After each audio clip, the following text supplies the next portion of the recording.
Salut à tous, alors aujourd'hui on se retrouve pour une vidéo dans laquelle on va créer ensemble un parallaxe en JavaScript. Et on va faire un parallaxe très simple, le plus simple possible. Le but de cette vidéo c'est de vous montrer comment ça fonctionne, quelle est la logique derrière. Parce que je me suis rendu compte qu'il y a pas mal de tutos et pas mal de vidéos qui vous montrent comment créer des parallaxes assez poussés. Mais comme ces parallaxes sont assez poussés, ils sont souvent construits avec des plugins jQuery ou des librairies JavaScript. Et quand on débute et qu'on veut faire son premier parallaxe, forcément on est un petit peu perdu et au final on fait les choses sans comprendre.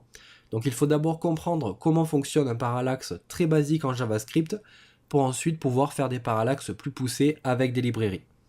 Donc comme j'ai dit dans cette vidéo, on va faire un parallaxe très simple et on va simplement déplacer cette image de fond au scroll.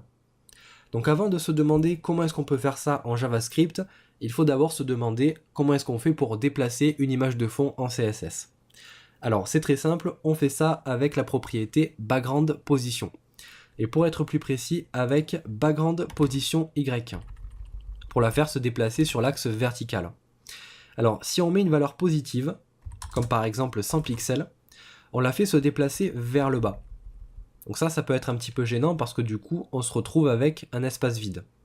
Par contre, si on met une valeur négative, on la fait se déplacer vers le haut, ce qui fait qu'on révèle de l'image.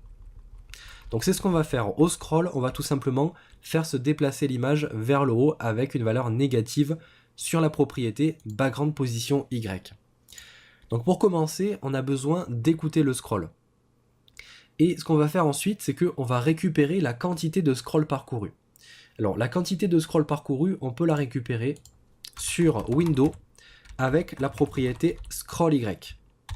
Donc là, si je demande le window.scrollY, je récupère 0.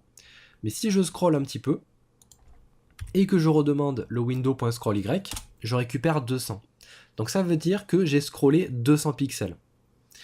Et ce qu'on va faire pour avoir un effet de parallaxe, pour que l'image se déplace sur une distance inférieure à la quantité de scroll, on va tout simplement récupérer la quantité de scroll parcouru, on va la diviser par exemple par 2, donc là si on fait 200 divisé par 2, on obtiendrait 100 pixels, et on mettrait sur background position Y, moins 100 pixels, pour la faire se déplacer vers le haut.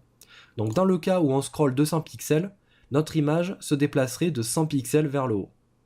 C'est aussi simple que ça. Donc au niveau du JavaScript, on va commencer par créer une constante qu'on va appeler parallaxe et qui va contenir la section sur laquelle il y a l'image de fond. Donc on fait un document.querySelector et on vient chercher la classe parallaxe. Donc dans le HTML, c'est ma section avec l'image de fond qui est ici. Ensuite, on écoute le scroll sur Windows. Donc on fait un window.addEventListener, on écoute le scroll, et lorsqu'il y a un scroll, on déclenche une fonction fléchée. Et pour l'instant, cette fonction, elle va renvoyer dans la console le window.scrollY. Juste pour vous montrer. Donc j'enregistre, j'actualise, et si on se met dans la console et que je scroll, ça me renvoie la quantité de scroll. Du coup, je peux tout à fait faire un window.scrollY divisé par 2.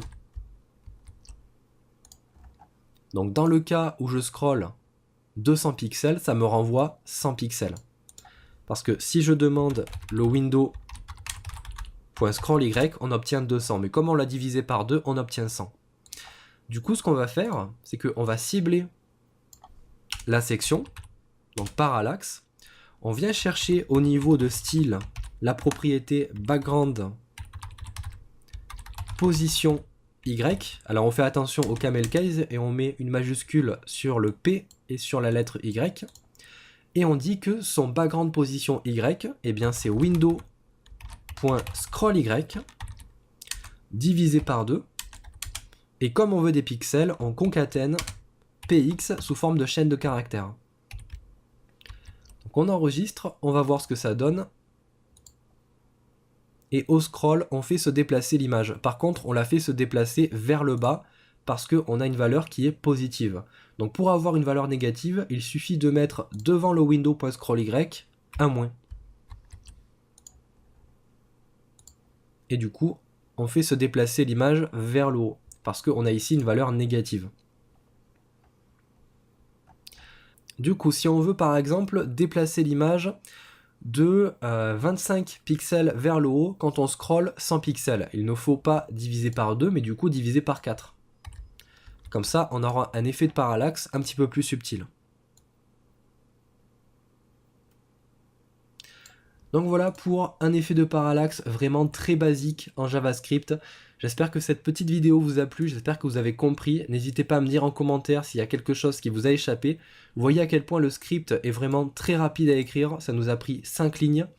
Mais c'est pas forcément hyper simple à comprendre, donc n'hésitez pas à me dire si vous n'avez pas compris, et à me dire aussi si vous voulez qu'on fasse d'autres vidéos sur les parallaxes, mais qu'on aille un petit peu plus loin, mais toujours en JavaScript natif, pour bien comprendre les choses. Donc voilà, moi je vous dis à la prochaine pour la prochaine vidéo. Salut à tous!